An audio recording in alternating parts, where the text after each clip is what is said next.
Hey guys, welcome back to my YouTube channel. My name's Simona and today I'm going to teach you how to get a 4.0 GPA. So with that said, I challenge you to be an academic weapon rather than an academic victim this year. But before we get into the video, make sure to leave a like, comment, save, and or subscribe to my channel if you like my content and you want to support more. Additionally, if you have any questions for me or if you want me to cover a certain topic, please also leave that in the comment box down below and I will do it.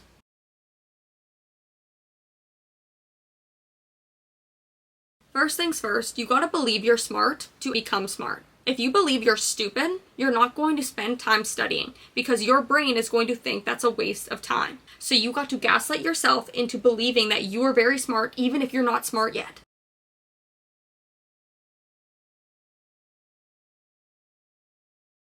What I did when I was in university is I would always pre-read before the lectures. So if we were going over acids and bases, I would read about acids and bases in my textbook or I would watch YouTube videos. So when I got to class, I had prior knowledge on the subject. So then when the teacher was teaching, I could follow along and actively participate. So let's say your prof is like, consider this reaction, let's go over the arrow pushing. Before he starts to write out the answer, try to beat the teacher to the answer. Then I would look at the projector head and see if my answer matches theirs. And then I'd be like, yes, I know this concept. So it's kind of like a game. This is called active learning. You're actively participating in the class. So you're taking a good guess based on your prior knowledge about the concept that they are showing you because you've studied for the lecture. Yes, some people actually do study for lectures. I did this and it really helped me because then I could actually engage in the lecture rather than sit there, be very bored, and number two, almost fall asleep.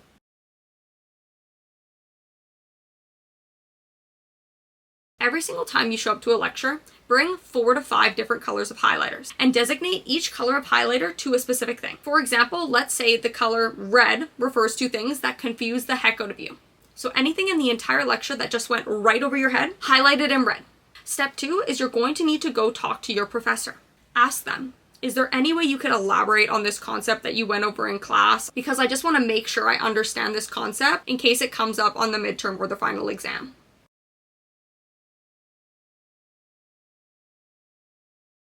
You need to stop being afraid of the things that you do not understand because those things should be your main focus. You don't need to overstudy the concepts that you understand and that you get right every single time. That is redundant. You need to practice the things that you are bad at. This is something that students neglect over and over and over again, is they don't practice the things that they are bad at. And then they get it wrong in the midterm. And then they're like, oh no, I'm so dumb. Should I drop out of school? No. If you fail your first midterm, when midterms come around, do not drop out. What you need to do though, is once again, go look at your midterm. You need to figure out what concepts did you not understand. You need to ask your professor to go over those questions with you. If you don't get the midterm back, you need to bring a notebook. You need to write down those questions and write down the teacher's explanations that they are going to give you in the office hours. But you're not done just yet. Once you leave the office hours, you need to go practice those same questions. See if you could do them. Because those exact questions might come up again on the final exam. Because final exams are cumulative. That means a teacher can test you on any information that they've given you since the first day of class. So you need to know everything, including the things that were on midterm 1 and midterm 2, midterm 3, etc. So don't be afraid to fail. Use that failure to motivate you. Are you a fighter or are you a flighter? Let failure motivate you. You are a warrior. If you fail a midterm, it doesn't matter because you're going to ace the next one because you are an academic weapon. Also, I know it's harder said than done, but in the moment, remember that future you is going to say thank you. There were so many times in undergrad when I was crying and I wanted to give up and I didn't understand concepts, but I kept working at it. And now, 5 years later, I thank myself. I thank my younger self for working so hard and never giving up because now I am on a full ride scholarship for my master's degree.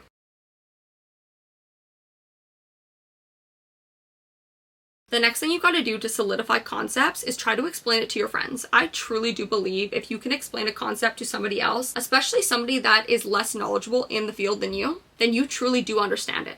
If you can dumb the concept down to the basics and explain it to anybody, you understand the concept. If you don't, you need to go back to the very beginning and start reviewing again until you do understand.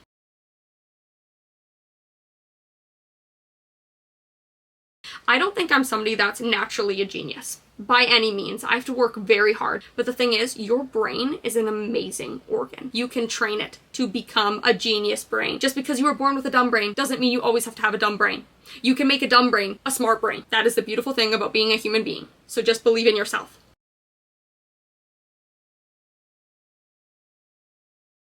This next point is for the students that had a really good GPA in high school. That's great, but don't have an ego about it. I've seen so many students when I was in first year fail their first round of midterms because they just didn't study, because they took AP courses and they thought they were too good to study. They thought they were too smart, and then they ended up failing. Whereas the kids that worked very, very hard, went to all the study groups, went to all the office hours, asked questions, went to their TA's office hours, ended up doing very well because they didn't have an ego. They were not afraid to be wrong. They were not afraid to ask questions before the midterm. Because the thing is, no question is a dumb question if it's prior to the midterm. Because yeah, it might be a dumb question in the moment, but then once you learn the answer, you can apply that on the midterm. And the midterm is where it matters. Me personally, I went to every single study group because this is a social networking tool. Because in these study groups, you can also meet people that care about getting educated and that care about their grades. Because believe it or not, it is very hard to study for 12 hours a day. It is much easier if you make friends with people that really like to study for 12 hours a day, because then you guys can peer pressure each other into staying motivated and staying focused. With that said, you gotta make the right friends though. Don't make friends with the people that you know are gonna chat and not stop talking for 12 hours straight instead of study. Go make friends with the people that you know are very good at studying and very focused when they study. Watch and observe people before you go and become their friend. So in summary, don't decide to not know something just because you have too much of an ego to ask for help.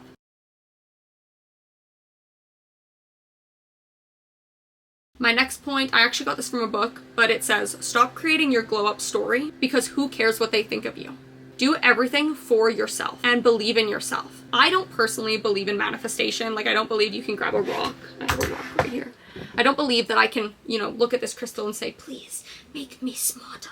No. And it has some superpowers that's going to go into my brain and change the chemicals up there. Nah. I don't believe in that at all.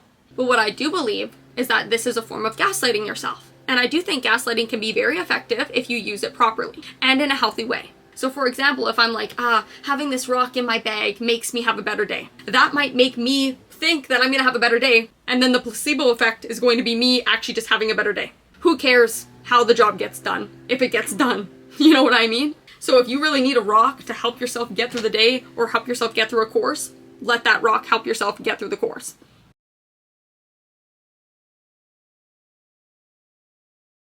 Let's talk about goals. You must set smart, measurable, achievable goals that you can achieve in a reasonable time frame. So I'm not going to say, I want to study 100 hours today. There's only 24 hours in a day. Break it up. Start studying for your midterms 2 to 3 weeks in advance. Set up a study schedule. I used to study all of my classes 1 to 2 hours a day. So therefore, I was never studying for like 12 hours cramming the night before a midterm because I had been slowly studying over time. And then 2 to 3 days before the midterm, I would only do practice tests or practice questions over and over and over again, where I would set a timer. Let's say the test was an hour and a half. I would set an hour and a half timer and I would pick out 10 to 15 questions and I would write it like a midterm, zero help.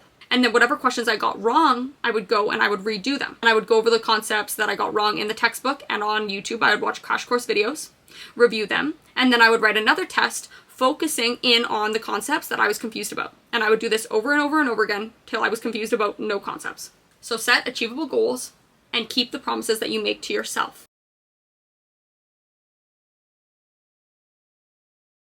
Something I also find very helpful is breaking my day up into little chunks. So let's say I have class from 9 to 10, and let's say I want to study the stuff that I learned in lecture, just revise it. It's very good to always revise the things you learned in class at some point that day after the class is done. It is very good to get learning objectives from the short-term memory to the long-term memory and solidify those concepts. So let's say I had class from 9 to 10 and I wanted to study the class concepts that we talked about in class from 10:30 to 11:30. If I study all the concepts and I understand them in half an hour, so I studied from 10:30 to 11. From 11 to 11:30, I have a break. Go get Starbucks. Go walk around the school. Explore the campus. You don't need to use that extra half an hour if you end up getting done what you set out to get done.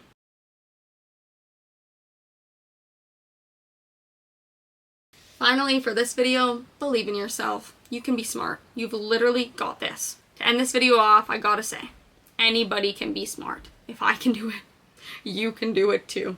I was some dumb kid in high school. And in university, I pretty much got the top grade in every single course I took at my university. Literally the top grade. If it was a 91, it was the top grade in the course. What I did was I worked hard and I did not give up, even when the going got tough. I never gave up. So all you gotta do is have a good mindset, stay positive, and keep the promises that you made to yourself. Make sure to leave a like, comment, save, and or subscribe to my channel. If you have any questions, comments, or concerns, leave them down in the comment box below. And that's pretty much it. I hope you learned something, and I hope this video was helpful. Have a great day. Bye!